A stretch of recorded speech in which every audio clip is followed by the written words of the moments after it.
السلام علیکم ورحمۃ اللہ وبرکاتہ۔ 10 سال پہلے میری پہلی بیوی کے انتقال کے بعد بچوں کی ضد پر میں نے دوسری شادی کر لی۔ نئی بیوی میرے بچوں کا بہت خیال رکھتی تھی، لیکن آہستہ آہستہ میرے بچے مجھ سے دور اور اس کے قریب ہونے لگے۔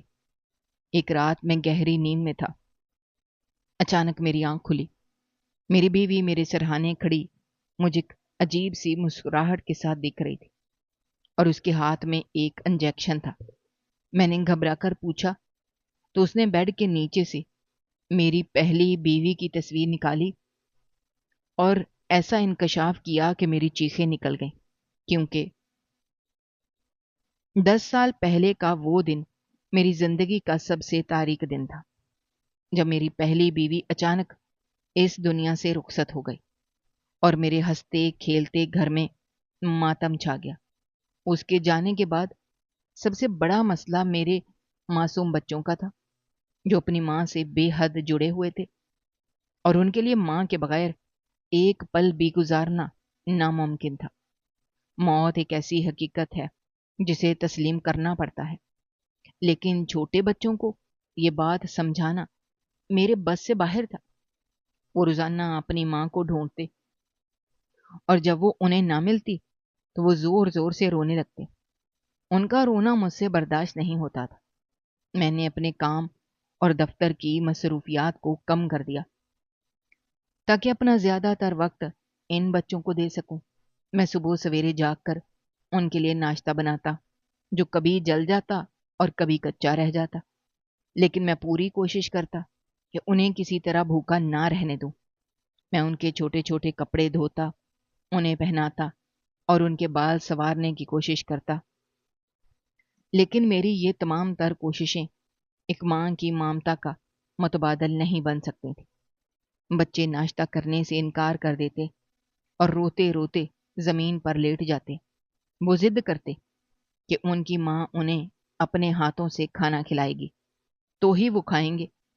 میں ان کے سامنے ہاتھ جوڑتا، انہیں گلے لگاتا اور ان کے آنسو صاف کرتا، لیکن ان کی ضد کے سامنے میری ایک نہ چلتی۔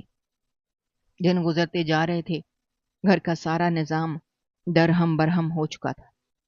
گھر میں ہر طرف سامان بکھرا رہتا، صفائی کا کوئی انتظام نہیں تھا۔ میں ایک مرد تھا اور گھر چلانے کے تمام ہنر سے ناواقف تھا۔ جب میں بچوں کو ان کی تعلیم گاہ چھوڑنے جاتا، وہ وہاں سے بھی دوسرے بچوں کی ماؤں کو دیکھ کر اداس ہو جاتے اور مجھ سے پوچھتے کہ ان کی ماں انہیں لینے کیوں نہیں آتی۔ میرے پاس ان کے ان معصوم سوالوں کا کوئی جواب نہیں ہوتا تھا، اور میں اندر ہی اندر ٹوٹتا جا رہا تھا۔ رات کا وقت ہمارے لیے سب سے زیادہ مشکل ہوتا تھا، کیونکہ بچے سونے سے پہلے اپنی ماں کی کہانیاں سننے کی عادی تھے۔ وہ رات کے پچھلے پہر اچانک ڈر کر جاگ جاتے اور زور زور سے رونے لگتے۔ میں رات بھر ان کے سرہانے بیٹھا رہتا اور انہیں تھپک تھپک کر سلانے کی ناکام کوشش کرتا۔ ان کی نیندیں اڑ چکی تھیں اور ان کی صحت دن بدن گرتی جا رہی تھی۔ وہ بہت کمزور ہو گئے تھے، ان کے چہروں کی رونق بالکل ختم ہو گئی تھی۔ میرے رشتہ دار اور محلے دار جب بھی میرے گھر آتے، بچوں کی یہ حالت دیکھ کر مجھے افسوس اور ہمدردی بھری نظروں سے دیکھتے۔ میرے بزرگوں اور خاندان کے سمجھدار لوگوں نے مجھے بار بار سمجھانا شروع کیا کہ ایک مرد کبھی بھی ماں کی جگہ نہیں لے سکتا، اور ان چھوٹے بچوں کو اس وقت ایک ماں کے سائے کی سخت ضرورت ہے۔ شروع میں ان کی باتوں پر غصہ کرتا اور انہیں منع کر دیتا کہ میں اپنی مرحومہ بیوی کی جگہ کسی اور عورت کو اس گھر میں نہیں لا سکتا۔ میں سمجھتا تھا کہ شاید میں اپنی محبت اور محنت سے بچوں کے دل سے ماں کی کمی کا احساس مٹا دوں گا، لیکن میری یہ سوچ بالکل غلط ثابت ہوئی۔ وقت گزرنے کے ساتھ ساتھ بچوں کی ضد میں مزید اضافہ ہوتا گیا۔ وہ اب مجھ سے بھی دور بھاگنے لگے تھے اور ہر وقت بس ایک کونے میں اداس بیٹھے رہتے تھے۔ ان کی یہ خاموشی میرے لیے ان کے رونے سے بھی زیادہ تکلیف دہ تھے۔ میں نے محسوس کیا کہ اگر حالات یہی رہے، میرے بچے نفسیاتی طور پر بیمار ہو جائیں گے اور ان کا مستقبل مکمل طور پر تباہ ہو جائے گا۔ میں نے کئی راتیں جاگ کر اس مسئلے پر غور کیا اور اپنے دل کو اس بات پر راضی کرنے کی کوشش کی کہ مجھے اپنی ذات اور اپنی یادوں سے بالا تر ہو کر صرف اور صرف ان معصوم جانوں کے بارے میں سوچنا چاہیے۔ ایک دن جب میرے سب سے چھوٹے بچے نے مسلسل 2 دن تک کھانا کھانے سے انکار کر دیا اور بخار میں تپتے ہوئے صرف اپنی ماں کو پکارتا رہا، تو میرا دل جیسے پھٹ گیا۔ میں نے اسی لمحے فیصلہ کر لیا، اب مجھے ان بچوں کی خاطر اپنی زندگی میں دوسری عورت کو لانا ہی پڑے گا۔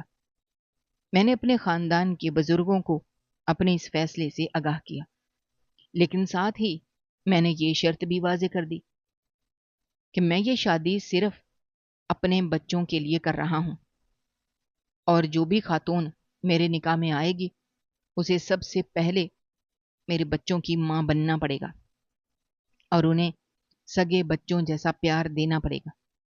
خاندان والوں نے میری اس شرط کو مد نظر رکھتے ہوئے رشتے کی تلاش شروع کر دی اور کچھ عرصے بعد ایک مناسب خاندان کی خاتون سے میرا رشتہ طے پا گیا۔ میں نے شادی سے قبل اس خاتون کو بھی صاف صاف بتا دیا کہ میری زندگی کا واحد مقصد میرے بچے ہیں اور اسے ان بچوں کو ہر حال میں قبول کرنا ہوگا۔ اس نے میری بات کو نہایت سنجیدگی سے سنا اور مجھے یقین دلایا کہ وہ ان بچوں کو کبھی ماں کی کمی محسوس نہیں ہونے دے گی۔ آخر کار ایک سادہ سی تقریب میں ہمارا نکاح ہوا اور وہ نئی بیوی کے طور پر میرے گھر میں آ گئی۔ اس کے گھر میں قدم رکھتے ہی مجھے ایسا لگا جیسے ایک بہت بڑی ذمہ داری میرے کندھوں پر آ گئی ہو۔ مجھے ڈر تھا کہ نہ جانے بچے اس کے ساتھ کیسا رویہ اختیار کریں گے اور وہ بچوں کے ساتھ کس طرح پیش آئے گی۔ پہلے کچھ دن بہت مشکل تھے۔ بچے اسے دیکھ کر خوفزدہ ہو جاتے اور مجھ سے چمٹ جاتے۔ وہ اسے بات کرنے سے کتراتے اور اگر وہ ان کے قریب جانے کی کوشش کرتی تو وہ رونا شروع کر دیتے۔ میں یہ دیکھ کر بہت پریشان ہوتا، لیکن میری بیوی نے کمال صبر اور تحمل کا مظاہرہ کیا۔ اس نے بچوں پر زبردستی اپنا حق جتانے کی کوشش نہیں کی، بلکہ بہت نرمی اور حکمت عملی سے ان کے دل جیتنے کا فیصلہ کیا۔ اس نے سب سے پہلے گھر کے بکھرے ہوئے نظام کو سنبھالا۔ اس نے پورے گھر کی صفائی کی اور ہر چیز کو سلیقے سے اس کی جگہ پر رکھا۔ پھر اس نے بچوں کی پسند ناپسند کے بارے میں مجھ سے معلومات حاصل کی۔ روزانہ ان کی پسند کا کھانا تیار کرنے لگی۔ جب بچے دسترخوان پر بیٹھتے تو وہ نہایت پیار سے ان کے برتنوں میں کھانا نکالتی اور خاموشی سے ان کے پاس بیٹھ جاتی۔ آہستہ آہستہ بچوں نے محسوس کیا کہ یہ نئی عورت ان پر غصہ نہیں کرتی اور ان کی ہر بات مانتی ہے۔ ان کی جھجک کم ہونے لگی۔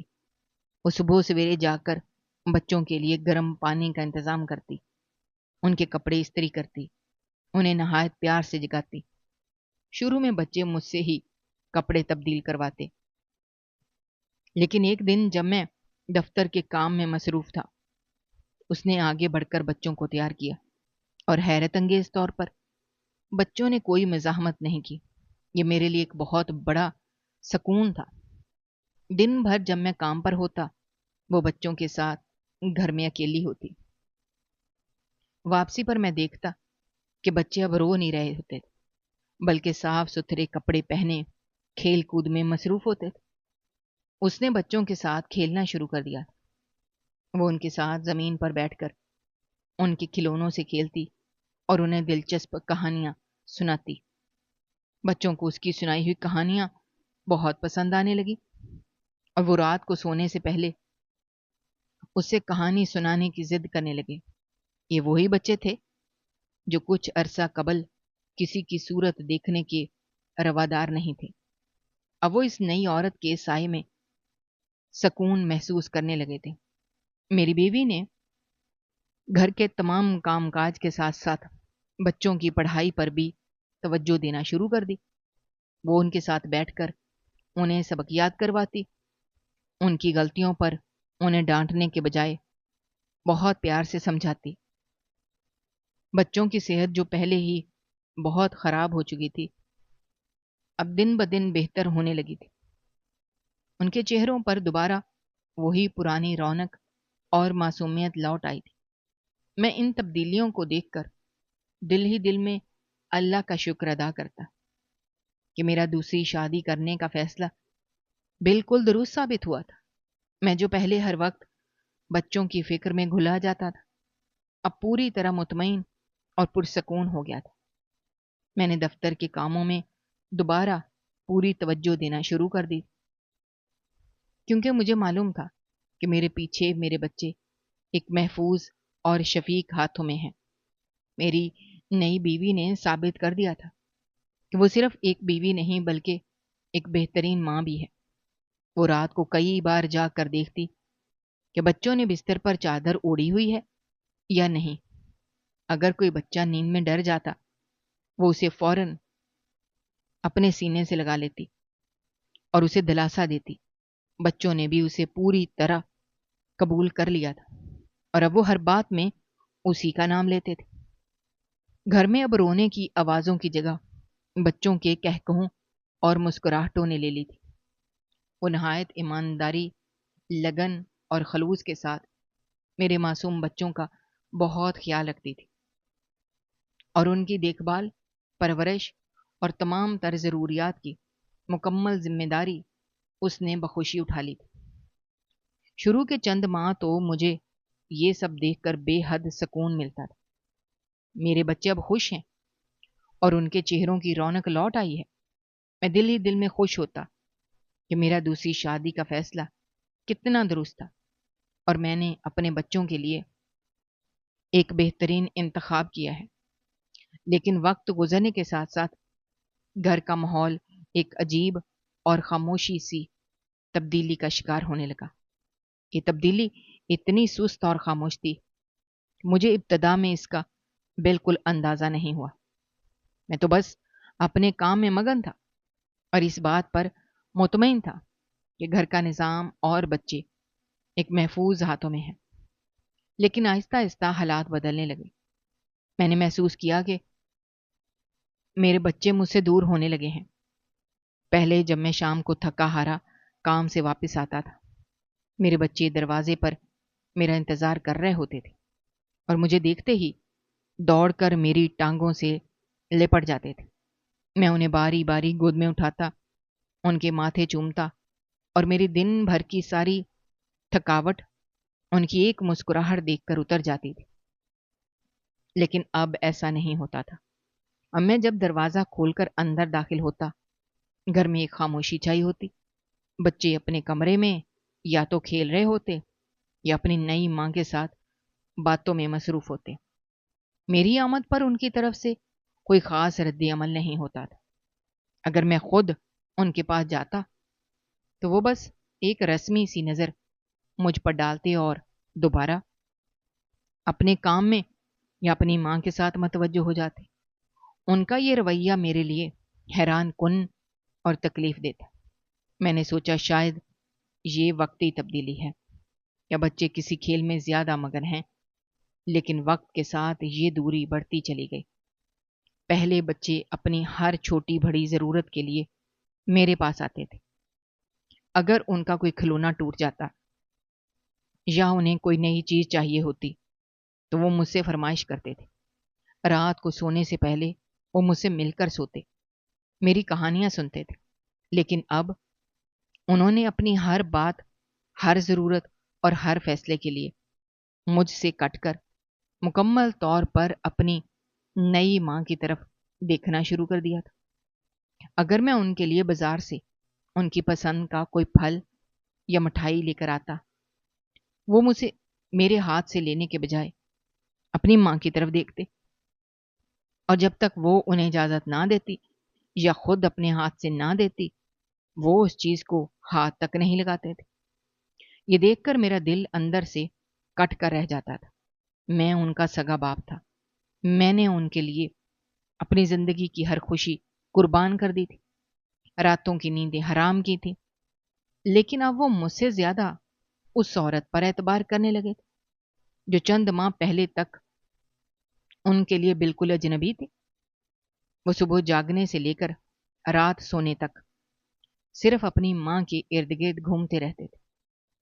اگر انہیں بھوک لگتی وہ اس کے پاس جاتے، اگر انہیں چوٹ لگتی وہ روتے ہوئے مجھ سے چھپ کر اس کی گود میں جا گرتے۔ میں کئی بار کوشش کرتا کہ ان کے ساتھ وقت گزاروں، ان کے ساتھ کھیل لوں، لیکن وہ میرے ساتھ بیٹھنے سے کترانے لگے تھے۔ جیسے ہی میں ان کے پاس بیٹھ کر ان سے باتیں کرنے کی کوشش کرتا، وہ کوئی نہ کوئی بہانہ بنا کر وہاں سے اٹھ جاتے یا اپنی ماں کو آوازیں دینے لگتے۔ میری بیوی بھی اس صورتحال کو دیکھتی تھی، لیکن اس نے کبھی بچوں کو یہ نہیں سمجھایا کہ وہ میرے ساتھ بھی وقت گزاریں، بلکہ وہ بہت خاموشی اور مہارت سے بچوں کو اپنے ساتھ مزید جوڑتی چلی گئی۔ وہ ان کی ہر جائز اور ناجائز ضد پوری کرتی، انہیں کبھی کسی بات پر نہ ٹوکتی، جس کا نتیجہ یہ نکلا کہ بچے اس کے اندھے دیوانے ہو گئے تھے۔ میرے لیے یہ صورتحال ایک نفسیاتی عذاب بنتی جا رہی۔ میں اپنے ہی گھر میں خود کو ایک غیر ضروری اور فالتو انسان محسوس کرنے لگا تھا۔ میرا کردار اب صرف ایک کمانے والے شخص تک محدود ہو کر رہ گیا تھا، جو صبح گھر سے نکلتا اور شام کو پیسے کما کر واپس آ جاتا۔ گھر کے کسی معاملے میں میری کوئی رائے نہیں لی جاتی تھی۔ بچے کیا کھائیں گے، کیا پہنیں گے، کون سے رنگ کے کپڑے خریدیں گے، یہ سب فیصلے اب میری بیوی اور بچے مل کر کرتے تھے۔ مجھے تو بس اس وقت بتایا جاتا جب کوئی چیز لانی ہوتی یا کسی چیز کی قیمت ادا کرنی ہوتی۔ میں اکثر راتوں کو جاگ کر سوچتا کہ آخر مجھ سے کیا غلطی ہوئی ہے؟ کیا میں نے ان بچوں کو کم پیار دیا تھا؟ کیا میں نے ان کی خاطر اپنی زندگی کے بہترین سال قربان نہیں کیے تھے؟ پھر آخر کیوں انہوں نے مجھے اتنی جلدی اور اتنی آسانی سے فراموش کر دیا؟ مجھے ایسا لگنے لگا تھا جیسے میرے اور میرے بچوں کے درمیان ایک نہ نظر آنے والی بہت اونچی اور مضبوط دیوار کھڑی ہو گئی ہے، اور اس دیوار کو اس نئی عورت نے بڑی خاموشی سے تعمیر کیا ہے، جس کے پیچھے میرے بچے خوش تھے، لیکن میں اس دیوار کے اس پار اکیلا اور تنہا کھڑا تھا۔ بعض اوقات مجھے بچوں پر غصہ بھی آتا، لیکن ان کی معصومیت دیکھ کر میں چپ کر جاتا کہ وہ تو نادان ہیں، انہیں کیا معلوم کہ وہ اپنے باپ کے ساتھ کیا کر رہے ہیں۔ لیکن میری بیوی تو سمجھدار تھی، وہ تو جانتی تھی کہ ایک باپ کے لیے اس کے بچے کیا حیثیت رکھتے ہیں۔ پھر بھی اس نے کبھی بچوں کو میرے قریب کرنے کی کوشش نہیں کی، بلکہ وہ اس بات پر خوش نظر آتی تھی کہ بچے مجھ سے دور اور اس کے قریب ہو رہے ہیں۔ میں اندر ہی اندر گڑتا جا رہا تھا، میری مسکراہٹیں جیسے کہیں کھو گئی تھی۔ میں نے لوگوں سے ملنا جلنا کم کر دیا تھا، کیونکہ جب بھی کوئی مجھ سے بچوں کے بارے میں پوچھتا میرے پاس بتانے کے لیے کچھ نہیں ہوتا تھا۔ میں اپنے ہی بچوں کے لیے اجنبی ہوتا جا رہا تھا، جبکہ ان کی ستیلی ماں ان کی کل کائنات بن چکی۔ ان تنہائیوں اور ذہنی اذیتوں کے سائے میں میری زندگی کے دن نہایت بوجھل انداز میں گزر رہے تھے۔ ایک طرف میرے اپنے خون، میرے بچے مجھ سے کوسوں دور جا چکے تھے، دوسری طرف اس گھر کی چار دیواری مجھے کاٹنے کو دوڑتی تھی۔ میں راتوں کو دیر تک جاگتا رہتا، چھت کو گھورتے ہوئے اپنی پہلی بیوی کو یاد کرتا رہتا۔ وہ دن بھی میری زندگی کا ایک ایسا ہی تلخ اور بوجھل دن تھا۔ جب میں کام سے واپس آیا تو حسب معمول گھر میں ایک عجیب سی خاموشی چھائی ہوئی تھی۔ بچے اپنے کمرے میں اپنے نئی ماں کے ساتھ کسی کھیل میں مصروف تھے، اور ان کے کہکہوں کی آوازیں پورے گھر میں گونج رہی تھیں۔ میں تھکا ہارا اپنے کمرے میں چلا گیا۔ اور بستر پر گر کر اپنی قسمت پر آنسو بہانے لگا۔ مجھے ایسا لگ رہا تھا جیسے میں اپنے ہی گھر میں ایک مہمان بن کر رہ گیا ہوں، جس کی کسی کو کوئی پرواہ نہیں۔ رات کا کھانا بھی میں نے اکیلے ہی کھایا، کیونکہ بچے پہلے ہی اپنی ماں کے ساتھ کھانا کھا چکے تھے اور اب وہ سونے کی تیاری کر رہے تھے۔ میں نے کھانا ختم کیا، برتن وہیں چھوڑ کر دوبارہ اپنے کمرے میں آ گیا۔ باہر سردیوں کی رات اپنی پوری شدت کے ساتھ اتر رہی تھی۔ کھڑکی کے شیشوں سے ٹکرانے والی ہوا ایک عجیب سی وحشت پیدا کر رہی تھی۔ میں نے خود کو رضائی میں لپیٹ لیا اور آنکھیں بند کر کے سونے کی کوشش کرنے لگا، لیکن نیند میری آنکھوں سے کوسوں دور تھی۔ میرے دماغ میں مسلسل پرانی یادیں گردش کر رہی تھیں۔ مجھے اپنی پہلی بیوی کا مسکراتا ہوا چہرہ یاد آ رہا تھا۔ وہ کس طرح میرے اور بچوں کے گرد گھومتی تھی اور ہمارے گھر میں کیسی رونق ہوا کرتی تھی۔ اس کے جانے کے بعد میں نے دوسری شادی صرف اس لیے کی تھی کہ میرے بچوں کو ماں کا پیار مل سکے، لیکن مجھے کیا معلوم تھا کہ یہ پیار مجھے ہی بچوں سے دور کر دے گا۔ میں کروٹیں بدلتا رہا اور گھڑی کی سوئیاں مسلسل آگے بڑھتی رہیں۔ رات کے کسی پہر جب پورا گھر گہری نیند میں ڈوب چکا تھا، ہر طرف ایک ہولناک سناٹا چھا گیا تھا، آخر کار میری تھکی ہوئی آنکھوں پر بھی نیند کا غلبہ ہونے لگا۔ میری پلکیں بوجھل ہونے لگی۔ میں ایک گہری اور تاریک نیند کی وادی میں اترتا چلا گیا۔ یہ ایک ایسی نیند تھی جس میں نہ کوئی خواب تھا اور نہ کوئی سکون، بس ایک تھکے ہوئے جسم اور ہارے ہوئے دماغ کی بے ہوشی تھی۔ میں نہیں جانتا کہ میں کتنی دیر تک اس گہری نیند میں سوتا رہا، لیکن پھر اچانک کچھ ایسا ہوا جس نے مجھے چونکا دیا۔ رات کے گہرے سناٹے میں مجھے محسوس ہوا جیسے میرے کمرے کے اندر کوئی موجود ہے۔ سوتے ہوئے انسان کی حسیں بسا اوقات بہت تیز ہو جاتی ہیں اور وہ اپنے ارد گرد ہونے والی معمولی سی تبدیلی کو بھی محسوس کر لیتا ہے۔ مجھے اپنے چہرے پر کسی کے سانسوں کی گرمی محسوس ہوئی۔ ایسا لگا جیسے کوئی مجھے بہت قریب سے اور مسلسل گھور رہا ہے۔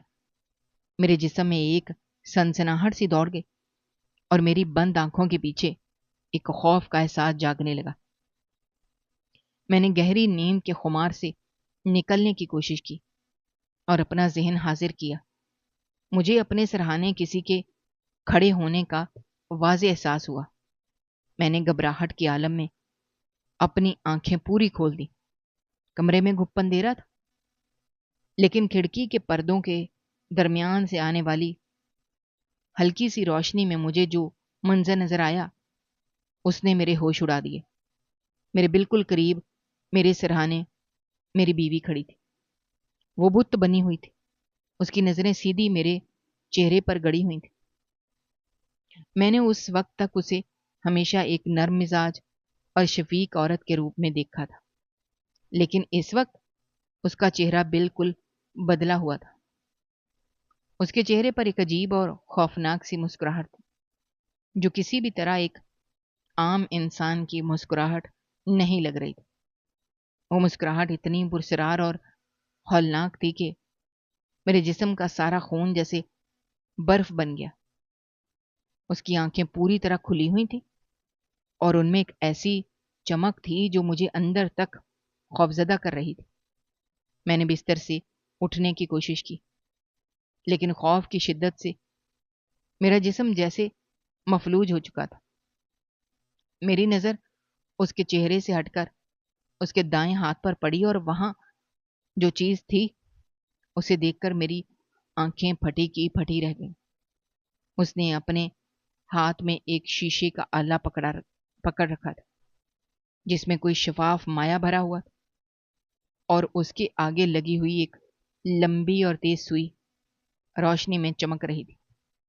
وہ آلہ اس نے بالکل اس انداز میں پکڑا ہوا تھا جیسے وہ اسے کسی بھی لمحے میرے جسم میں اتارنے کے لیے تیار ہو۔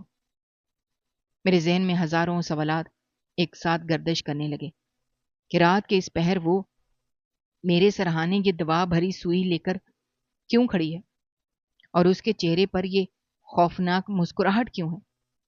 میں نے ہمت جمع کی اور اپنا خشک ہوتا ہوا حلق تر کرتے ہوئے نہایت گھبرائی ہوئی اور کانپتی ہوئی آواز میں اس سے پوچھا کہ وہ اس وقت یہاں میرے سرہانے کیا کر رہی ہے اور اس کے ہاتھ میں یہ جان لیوا سوئی کیوں ہے؟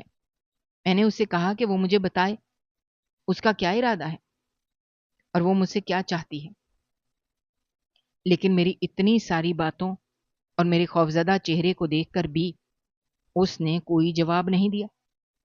اس کی وہ ہولناک مسکراہٹ اس کے چہرے پر اسی طرح قائم رہی اور اس نے اپنی نظریں ایک لمحے کے لیے بھی مجھ سے نہیں ہٹائیں۔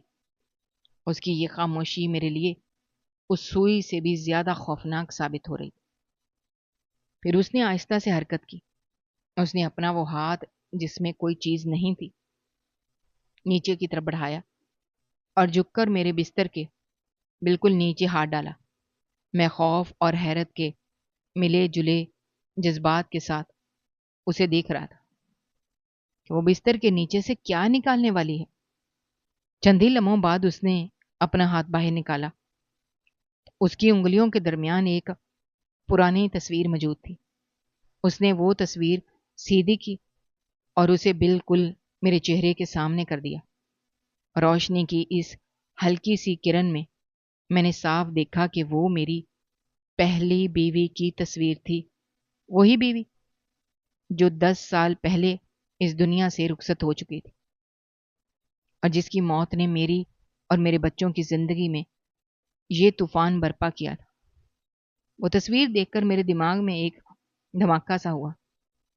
مجھے سمجھ نہیں آ رہا تھا میری دوسری بیوی کے پاس میری پہلی بیوی کی یہ تصویر کہاں سے آئی، اور وہ رات کے اس اندھیرے میں یہ سوئی اور یہ تصویر لے کر میرے پاس کیوں آئی ہے، اور اس نے وہ تصویر میرے بالکل قریب کی، اور اس کے بعد اس نے اپنے ہونٹ کھولے اور ایک ایسا ہولناک اور رونگٹے کھڑے کر دینے والا انکشاف کیا کہ میری چیخیں نکل گئیں، کیونکہ اس نے وہ تصویر میرے چہرے کے مزید قریب کی اور اس کے چہرے پر موجود وہ پرسرار مسکراہٹ ایک انتہائی خوفناک روپ اختیار کر گئی۔ اس نے نہایت درندگی اور سفاکی سے مجھے بتانا شروع کیا کہ وہ دراصل کون ہے اور میرے گھر میں اس کا کیا مقصد ہے۔ اس نے کہا کہ آج سے 10 سال قبل جب میری پہلی بیوی شدید علالت کے باعث شفا خانے میں داخل تھی، وہ کوئی اور نہیں بلکہ اسی شفا خانے کی ایک ملازمہ تھی جس کی ذمہ داری میری بیوی کی دیکھ بھال کرنا اور اسے ادویات دینا تھی۔ اس نے مجھے یاد دلایا کہ کیسے میری دن رات اپنی پہلی بیوی کے بستر کے پاس بیٹھا رہتا تھا اور اس کی زندگی کی دعائیں مانگتا تھا۔ اس نے تفصیل سے بتانا شروع کیا کہ اس وقت شفا خانے کے اس مخصوص کمرے کا ماحول کیسا تھا، ادویات کی وہ مخصوص بو جو ہر وقت وہاں پھیلی رہتی تھی، اور وہ آلات جو میری بیوی کی سانسوں کا حساب رکھتے تھے۔ ان سب کے درمیان وہ ایک خاموش تماشائی بنی اپنا کام کرتی رہتی تھی۔ اس نے بتایا کہ وہ اس وقت ایک انتہائی قسم پرسی کی زندگی گزار رہی تھی۔ اس کا اپنا کوئی گھر نہیں تھا اور وہ اسپتال کی معمولی سی آمدنی پر گزر بسر کرنے پر مجبور تھی۔ اور جب اس نے میری بے تحاشا دولت، میرا بڑا اور عالی شان گھر، میری گاڑیاں اور سب سے بڑھ کر میری اپنی بیوی کے لیے بے پناہ محبت دیکھی تو اس کے دل میں لالچ کی ایک ایسی آگ بھڑک اٹھی جس نے اسے اندر سے مکمل طور پر ایک خوفناک درندے میں تبدیل کر دیا۔ وہ روزانہ مجھے میری بیوی کا ہاتھ پکڑے روتے ہوئے دیکھتی تھی اور سوچتی تھی کہ یہ ساری دولت، یہ محبت اور یہ آسائشیں اس کے پاس کیوں نہیں ہیں۔ اس نے اپنے دل میں پکا ارادہ کر لیا تھا کہ وہ یہ سب کچھ چھین لے گی، وہ میری بیوی کی جگہ لے گی اور اس کی ساری دولت پر اکیلی راج کرے گی۔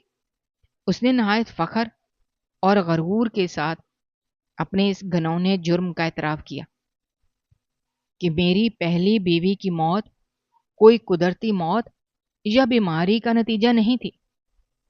وہ تو بہت تیزی سے صحتیاب ہو رہی تھی، لیکن اس ظالم عورت نے جان بوجھ کر کئی دنوں تک میری بیوی کی جان بچانے والی ادویات کو ایک ایسے خطرناک اور جان لیوا زہر سے بدل دیا جو آہستہ آہستہ اور بغیر کسی ظاہری علالت کے انسانی جسم کے اندرونی اعضاء کو مکمل طور پر تباہ کر دیتا ہے۔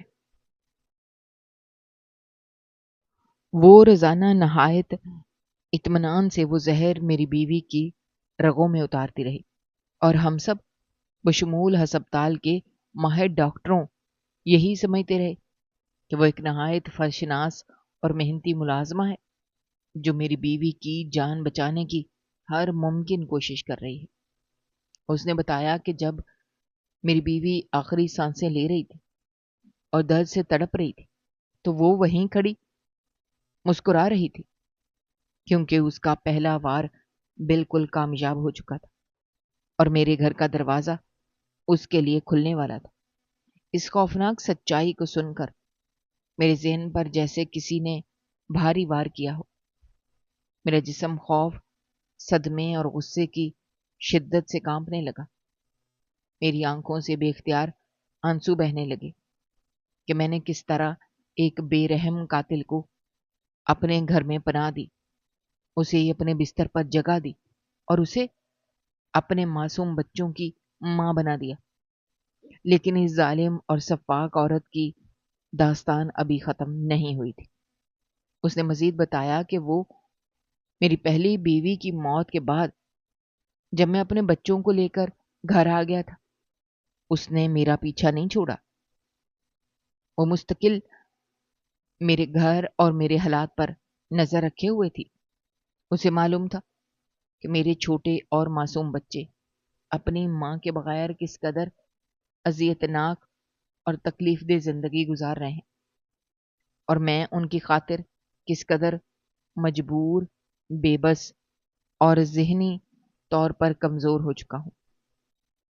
اس نے ایک نہایت سوچی سمجھی سازش کے تحت اپنے حلیے کو مکمل طور پر بدلا اور میرے خاندان کی ان بوڑھی خواتین تک رسائی حاصل کی جو میرے اور میرے بچوں کے لیے ایک مناسب رشتے کی تلاش میں بھٹک رہی تھی۔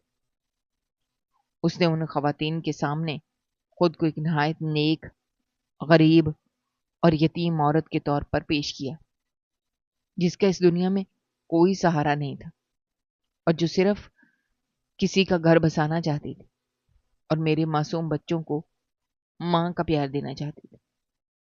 میرے خاندان کے لوگ اس کی اس شاندار اداکاری کا شکار ہو گئے اور یوں وہ نہایت آسانی سے تمام رکاوٹیں عبور کرتی ہوئی میری دوسری بیوی بن کر پوری شان و شوکت کے ساتھ میرے گھر میں داخل ہو گئی۔ اس نے مسکراتے ہوئے بتایا کہ گھر میں داخل ہونے کے بعد اس کا اگلا اور سب سے اہم ہدف میرے بچے تھے۔ وہ جانتی تھی اگر اس نے مجھ پر سیدھا وار کیا تو بچے اس کے لیے خطرہ بن سکتے ہیں اور کل کو جائیداد کا دعویٰ بھی کر سکتے ہیں۔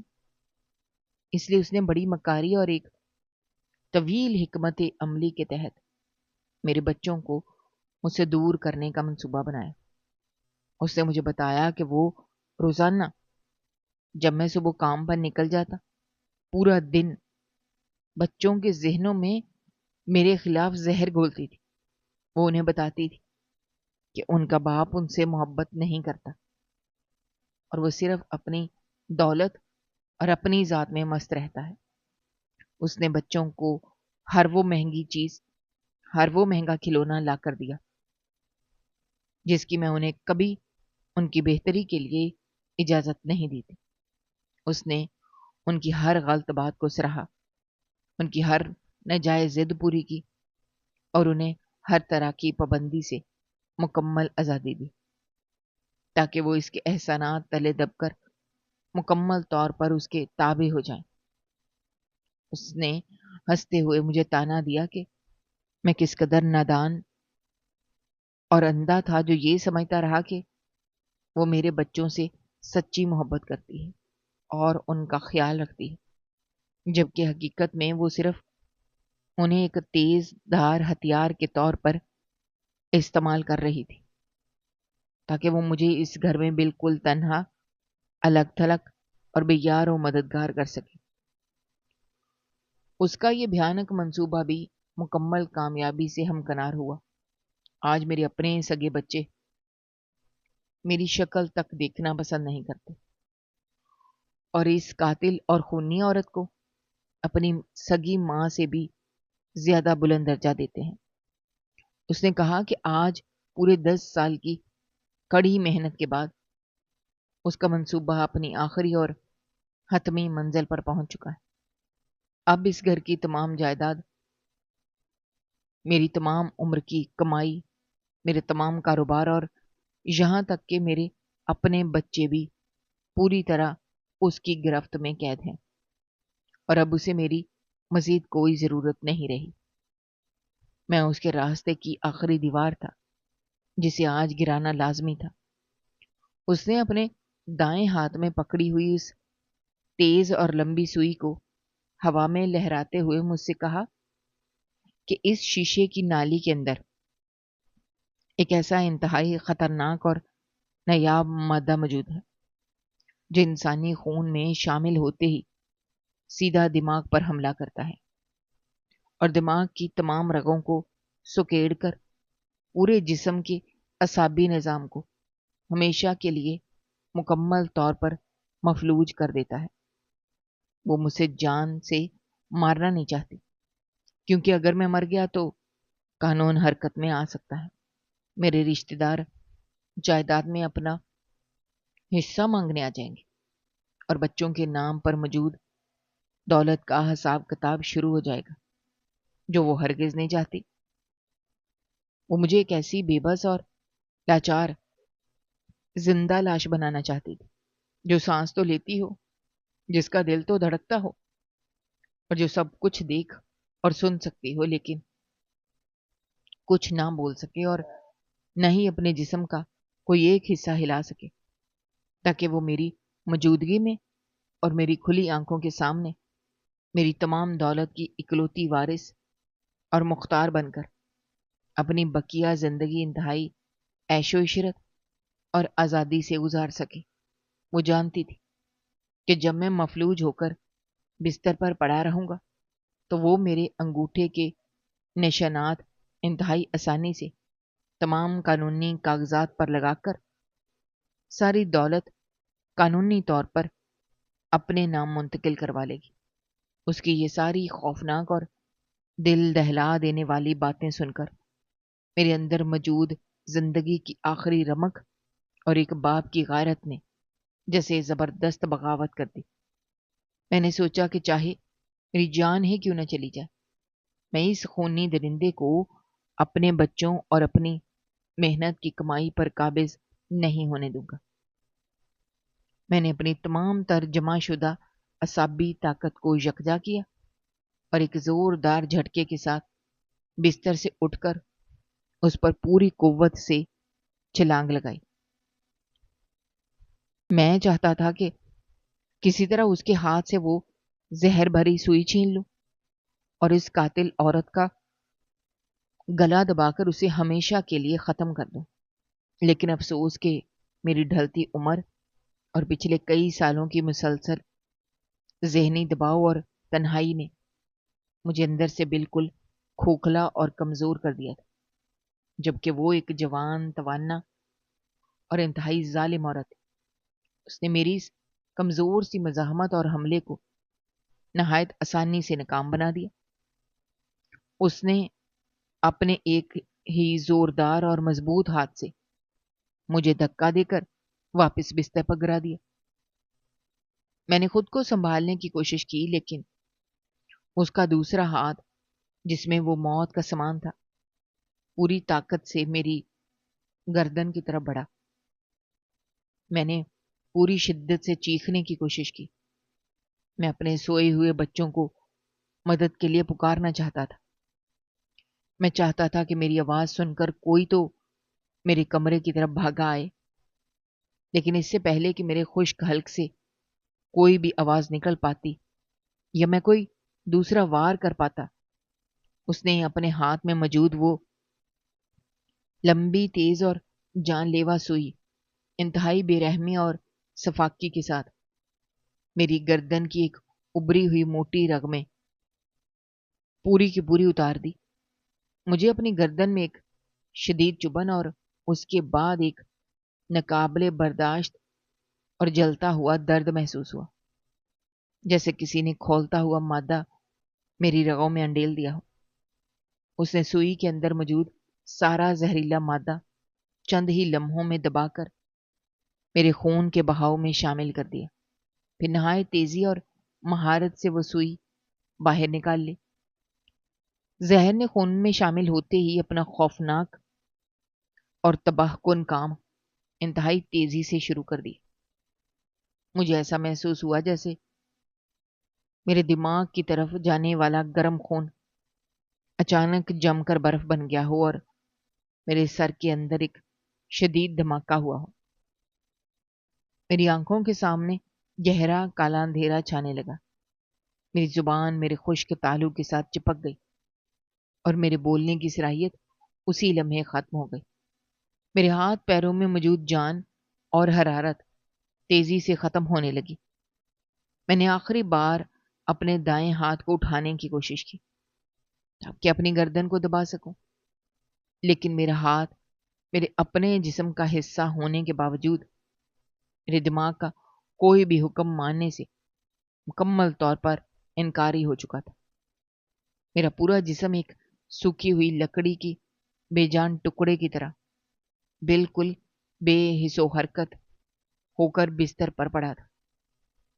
میں نہ تو کروٹ بدل سکتا تھا، نہ ہی اپنی انگلیاں ہلا سکتا تھا، البتہ میری آنکھیں پوری طرح کھلی تھیں اور میری دیکھنے اور سننے کی صلاحیت بالکل ٹھیک تھی، اور میں اپنے عین سامنے کھڑی اس ظالم اور قاتل عورت کو بخوبی دیکھ سکتا تھا جس نے آج رات میری زندگی، میری پیاری بیوی اور میرے معصوم بچے سب کچھ مجھ سے چھین لیا تھا۔ اس نے نہایت سکون اور اطمینان سے وہ خالی سوئی اور میری پہلی بیوی کی تصویر واپس اسی جگہ چھپا دی جہاں سے اس نے نکالی تھی، اور پھر میرے بستر پر میرے بالکل پاس بیٹھ کر میرے مفلوج چہرے کو نہایت غور اور طنز سے دیکھنے لگی۔ وہ دراصل یہ تسلی کر رہی تھی کہ اس کا دیا ہوا زہر اپنا پورا اثر دکھا چکا ہے اور اب میں مکمل طور پر مفلوج ہو کر اس کے راستے سے ہمیشہ کے لیے ہٹ چکا ہوں۔ جب اسے یقین ہو گیا کہ میں اب صرف ایک گوشت کا بے جان ٹکڑا بن چکا ہوں تو وہ نہایت آرام سے میرے پاس ہی لیٹ گئی اور مجھے ساری رات اپنی بربادی اور اس کی کامیابی کا تماشا دیکھنے کے لیے تنہا چھوڑ دی۔ کچھ ہی دیر بعد کھڑکی کے شیشوں سے صبح کی روشنی کمرے میں داخل ہونے لگی اور باہر پرندوں کی آوازیں آنے لگی۔ گھر کے دوسرے حصوں میں بچوں کے جاگنے اور ان کی چہل قدمی کی آوازیں ابھرنا شروع ہوئیں۔ جیسے ہی صبح کا آغاز ہوا، وہ ظالم عورت فوراً اپنے بستر سے اٹھی اور اپنے چہرے پر ایک انتہائی پریشان، دکھی اور خوفزدہ تاثر سجا کر میرے کمرے کا دروازہ کھول کر باہر کی طرف بھاگی۔ وہ نہایت بلند آواز میں زور زور سے رونے، چلانے اور ماتم کرنے لگی۔ اس کی یہ دلخراش آوازیں سن کر میرے بچے گھبرا کر اپنے کمروں سے باہر نکل آئے اور اس کے گرد جمع ہو گئے۔ اس نے روتے ہوئے نہایت مہارت سے جھوٹ بولتے ہوئے سب کو بتایا کہ رات کو سوتے ہوئے اچانک میرے سینے میں درد اٹھا تھا، اور اس سے پہلے کہ وہ کچھ سمجھ پاتی مجھے فالج کا ایک شدید ترین اور جان لیوا حملہ ہوا اور میری یہ عبرتناک حالت ہو گئی۔ اس کی چیخوں پکار سن کر محلے والے اور پڑوسی بھی ہمارے گھر جمع ہو گئے۔ ہر طرف ایک رونا دھونا مچ گیا۔ لوگوں نے ہمدردی کا اظہار کیا، فوراً طبی امداد کے لیے ماہر معالجین کو بلوایا گیا۔ ڈاکٹروں نے آ کر میرا معائنہ کیا، میری گردن پر موجود اس چھوٹے سے نشان کو نظر انداز کرتے ہوئے اسے قدرتی فالج کا حملہ قرار دے دیا اور اعلان کیا کہ میرے بچنے کی کوئی امید نہیں، اور اب میں ساری زندگی اسی طرح مفلوج رہوں گا۔ سب کچھ بالکل بے سود اور بے معنی تھا، کیونکہ صرف میں اکیلا جانتا تھا کہ میرے ساتھ اصل میں کیا ہوا ہے اور میری اس حالت کی اصل ذمہ دار کون ہے۔ لیکن اذیتناک بات یہ تھی کہ میں کسی کو بھی کچھ بتا نہیں سکتا تھا۔ میرے اپنے سگے بچے، جن کی خوشیوں کی خاطر میں نے اپنی ساری جوانی اور اپنی زندگی برباد کر دی تھی، جن کے لیے میں نے اپنے آرام اور سکون کو قربان کیا تھا، وہ میرے بستر کے پاس کھڑے میری طرف دیکھنے کے بجائے اس ظالم عورت کے گلے لگ کر زاروں قطار رو رہے تھے، اور وہ انہیں اپنے گلے سے لگا کر جھوٹی تسلیاں دے رہی تھی اور انہیں بتا رہی تھی کہ اب ان کا باپ کبھی ٹھیک نہیں ہو سکتا، اور اب اسے ہی ان بچوں کی ماں اور باپ دونوں کے فرائض انجام دینے ہیں، اور یہ کہ وہ مرتے دم تک ان کی اور میری جائیداد کا خیال رکھے گی۔ یہ تمام مناظر میرے لیے کسی بدترین عذاب سے کم نہیں تھے۔ میں ایک بے بس اور لاچار زندہ لاش کی طرح اپنے بستر پر پڑا، اپنی پوری نسل اور اپنے خاندان کی تباہی کا یہ خوفناک اور ہولناک منظر اپنی کھلی آنکھوں سے دیکھنے پر مجبور تھا۔ میرے اندر چیخیں گونج رہی تھی، لیکن باہر مکمل خاموشی تھی، اور اب میری بقیہ تمام زندگی اسی ایک بستر پر موت کے طویل اور تکلیف دہ انتظار میں ایک بے حس لاش کی طرح گزرنے والی تھی، جبکہ میری ظالم بیوی میرے پورے گھر، میری تمام دولت اور میرے بچوں کے مستقبل پر مکمل اور حتمی طور پر قابض ہو چکی تھی، جس کا انجام اب صرف تاریکی اور بربادی کے سوا کچھ نہیں تھا، اور اس اندھیرے سے نکلنے کا اب کوئی راستہ باقی نہیں بچا تھا۔ میں اپنے ہی بنے ہوئے جال میں بری طرح پھنس چکا تھا۔ میرے سوچنے سمجھنے کی صلاحیت اگرچہ بیدار تھی، مگر میرا وجود اس دنیا کے لیے بالکل بے معنی ہو کر رہ گیا تھا۔ میں ان تمام لمحوں کو یاد کرنے پر مجبور تھا جب میں نے اس قاتل عورت پر اندھا اعتبار کیا تھا، جب میں نے اس کی میٹھی باتوں اور بظاہر ہمدردی کے پیچھے چھپے ہوئے زہر کو پہچاننے میں قطعی ناکامی کا ثبوت دیا تھا۔ مجھے یاد آ رہا تھا کس طرح اس نے بڑی خاموشی سے میرے گھر کے ہر کونے پر اپنا تسلط جمایا تھا، اور کس طرح اس نے میرے بچوں کے ذہنوں کو مجھ سے دور کیا تھا، اور کس طرح میں خاموشی سے یہ سب کچھ ہوتا دیکھتا رہا اور اسے محض ایک ماں کی محبت سمجھتا رہا۔ وہ مجھ پر اپنی فتح کا جشن مناتی ہوئی پورے گھر میں گھوم رہی تھی۔ اس کے قدموں کی آہٹ مجھے میرے ہی گھر میں ایک قیدی ہونے کا احساس دلا رہی تھی۔ معالجین جا چکے تھے، رشتہ دار باری باری آ کر مجھے ایک زندہ لاش کی طرح دیکھ کر جا رہے تھے۔ ان میں سے کسی ایک کی آنکھ میں میرے لیے کوئی حقیقی دکھ نہیں تھا۔ وہ سب میری حالت پر محض افسوس کر رہے تھے اور میری بیوی کی اس فرضی قربانی کو سراہ رہے تھے جو اس نے بظاہر میرے بچوں اور میری خاطر دی تھی۔ میرے کان ان تمام جھوٹی تعریفوں کو سننے پر مجبور تھے جو میری بیوی کی شان میں کی جا رہی تھی۔ وہ سب کو بتا رہی تھی کہ کس طرح وہ میری خدمت کرے گی، کس طرح وہ میرے بچوں کو باپ کی کمی کا احساس نہیں ہونے دے گی۔ یہ سب سن کر میرا دل خون کے آنسو رو رہا تھا، مگر میری آنکھوں سے ایک قطرہ بھی گرنے سے قاصر تھا۔ میں نے اپنے بچوں کو دیکھا جو اب اس کے سائے میں پوری طرح پناہ لے چکے تھے۔ ان کے چہروں پر مجھ سے دوری کا واضح تاثر تھا۔ وہ میرے قریب آنے سے ڈر رہے تھے۔ انہیں میری یہ ساکت اور بے حس و حرکت حالت خوفزدہ کر رہی تھی، اور ان کی یہ دوری میرے لیے اس زہر سے بھی زیادہ تکلیف دہ تھی جو میری رگوں میں اتارا گیا تھا۔ وہ ظالم عورت اب مکمل طور پر آزاد تھی، اور وہ دن کے اجالے میں مجھ پر طنزیہ مسکراہٹیں پھینکتی، اور رات کے اندھیرے میں میرے بستر کے پاس کھڑے ہو کر مجھے میری بے بسی کا احساس دلاتی۔ وہ مجھے بتاتی کہ کس طرح وہ میری جمع کی ہوئی دولت کو اپنے مقاصد کے لیے استعمال کرے گی، اور کس طرح وہ میرے بچوں کو اس راستے پر ڈالے گی جو اس کی اپنی مرضی کا ہوگا۔